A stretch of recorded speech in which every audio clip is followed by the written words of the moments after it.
का सेशन आपका set theory पर होने वाला है। ठीक है, ये क्लास 11th का चैप्टर है।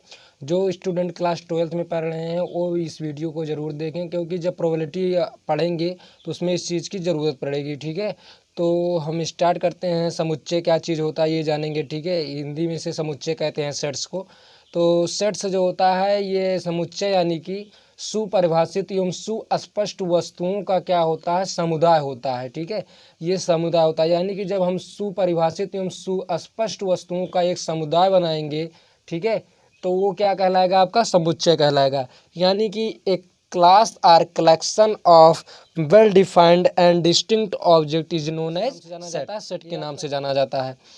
तो हम डिफिनेशन इसकी लिख रहे हैं, नोट करिए आप लोग। ये क्लास ठीक है, एक क्लास और कलेक्शन, एक क्लास और collection of well defined and distinct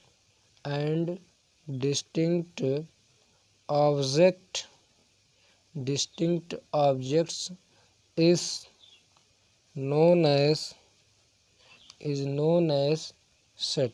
ठीक है, यानी कि जो well defined and distinct object का जो कलेक्शन होगा उसे हम क्या कहेंगे, सेट कहेंगे। ये सेट की आपकी डिफिनेशन हुई।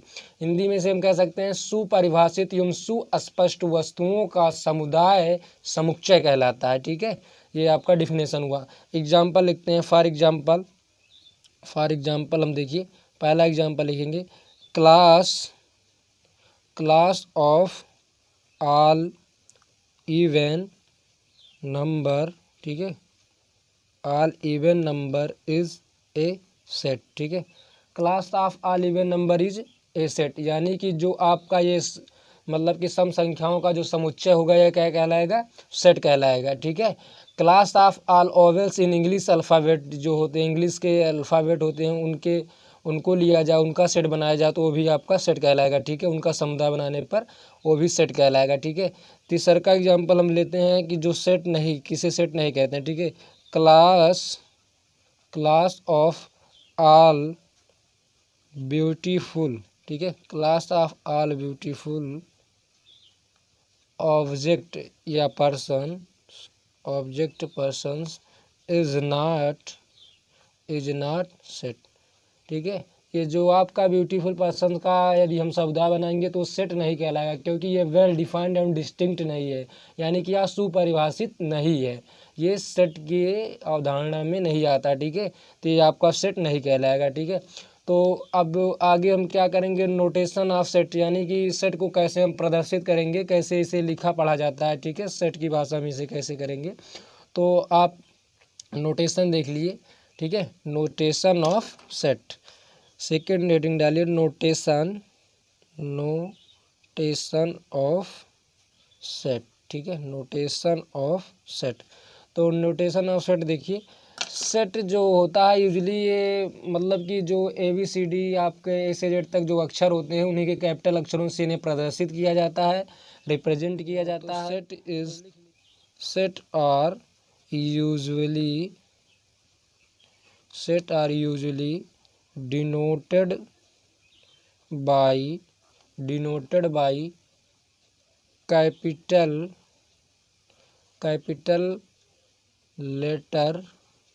capital letters of English। ठीक है, of English alphabet.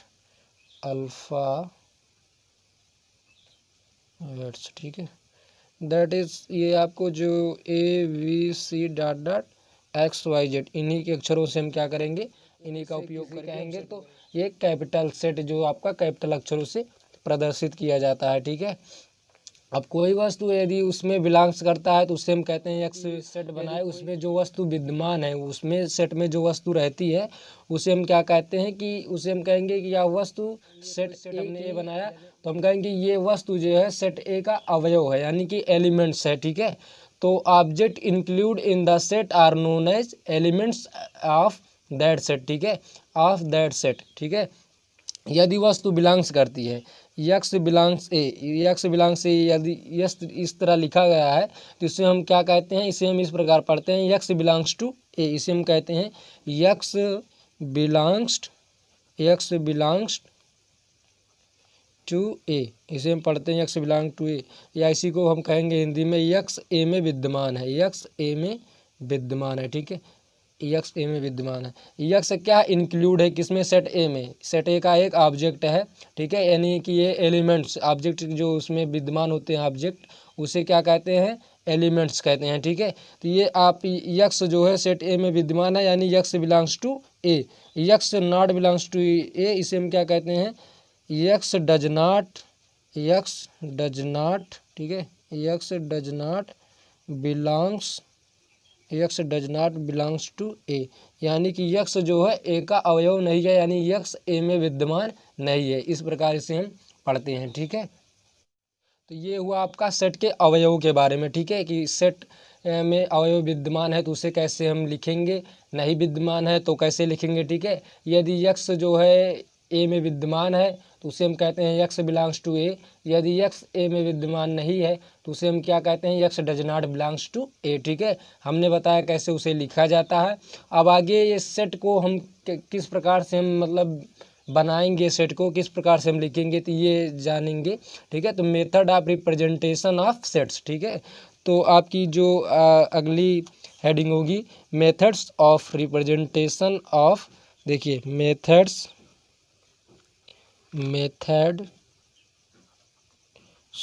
Of representation, methods of representation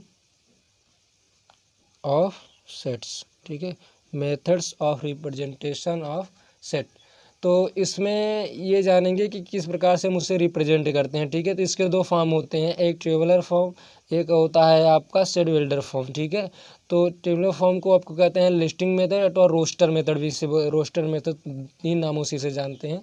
तो पहला हम बता रहे हैं आपको, इसे कहते हैं टेबुलर मेथड। ठीक है, टेबुलर मेथड अथवा लिस्टिंग मेथड, या इसी को क्या कहेंगे, रोस्टर मेथड, या इसी को हम कहेंगे रोस्टर। ठीक है, तो ये आपका हुआ roster method.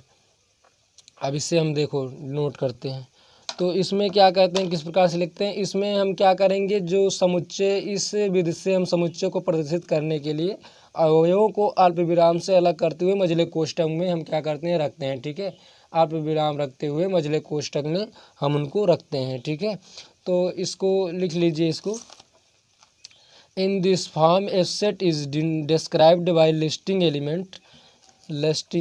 Elements represented commas within brackets। ठीक है, in this form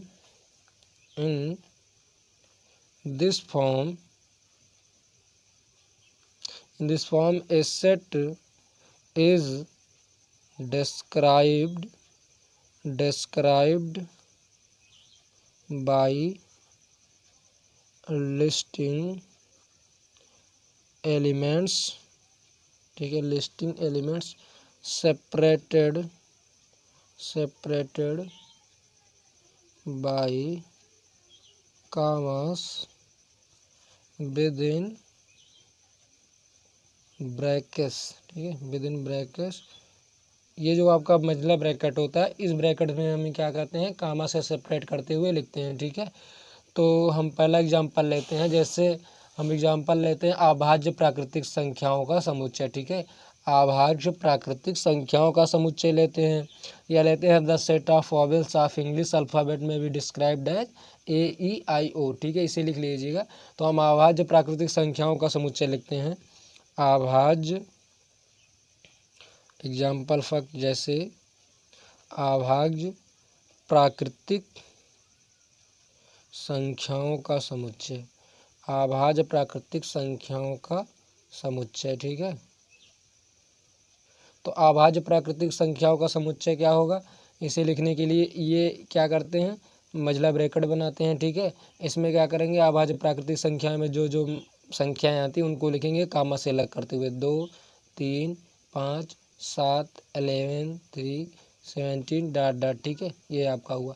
यदि हमें लिखना है ऑवेल्स, लिखना है ऑवेल्स का सेट लिखना है, तो क्या करेंगे, इसे मझले ब्रैकेट के अंदर लिखेंगे AEIOU, ये हुआ आपका, ठीक है, AEIO, इसे इस प्रकार से हम लिखेंगे, ठीक है।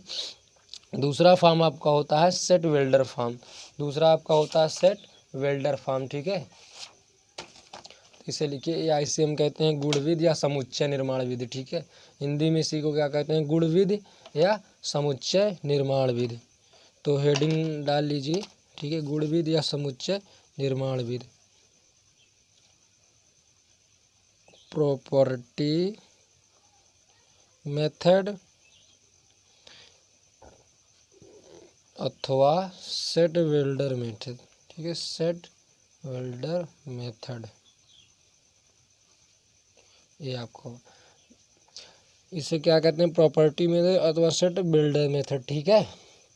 तो इस विधि में हम क्या करते हैं, ठीक है, ये आपका विधि जो होता है, इस विधि में हम क्या करते हैं, इस विधि में हम प्रदर्शित करने के लिए प्रॉपर्टी, इसमें देखो आ रहा है शब्द प्रॉपर्टी मेथड, ठीक है। तो इसे, इसमें क्या करेंगे, इस विधि में हम किसी स्वेच्छ चर अवयवों को संकेतित करते हुए समुच्चय के अवयवों में पाए जाने वाले गुण द्वारा समुच्चय का प्रदर्शन किया जाता है। ये स्वेच्छ चर होगा, एक स्वेच्छ चर लोगे जिससे उसमें जो आपके जो अवयव आएंगे उनके गुण को उस स्वेच्छ चर अवयव के द्वारा बताकर हम प्रदर्शित किए करेंगे, ठीक है। तो लिखिए, इसमें क्या करेंगे, तो इन दिस फॉर्म, ठीक है, in this form A set, in this form A set is described, ठीक है, described by A characterizing property,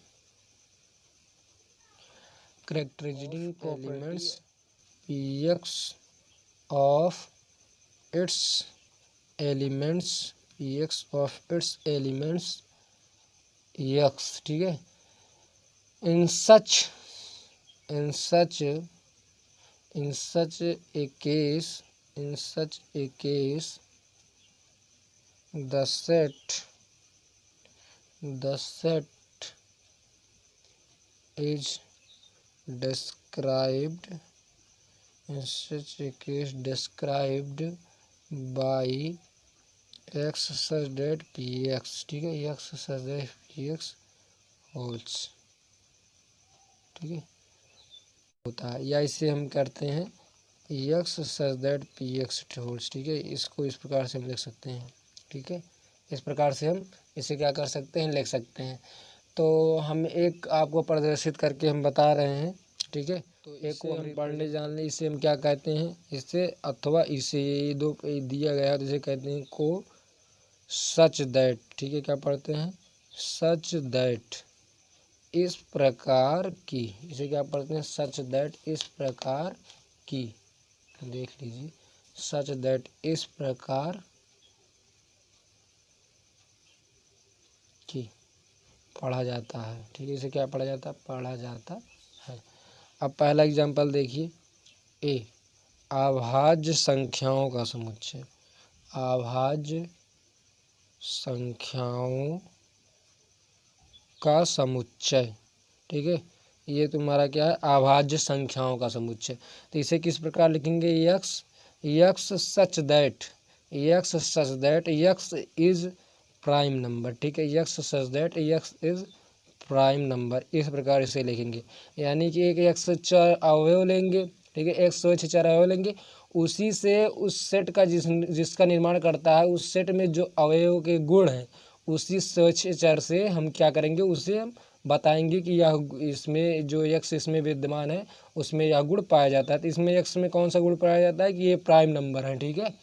दूसरा हम कह सकते हैं अंग्रेजी वर्णमाला के सभी स्वरों का समुच्चय, ठीक है, अंग्रेजी वर्णमाला के सभी स्वरों का समुच्चय। तो सेट भी हम बनाएंगे, तो सेट भी बनाएंगे, यानी कि x such that is vowels of English alphabets, ठीक है, इंग्लिश अल्फ़ाबेट्स, ये हम लिख सकते हैं, ये वाला ब्रैकेट बनाएंगे, ठीक है, ये वाला ब्रैकेट।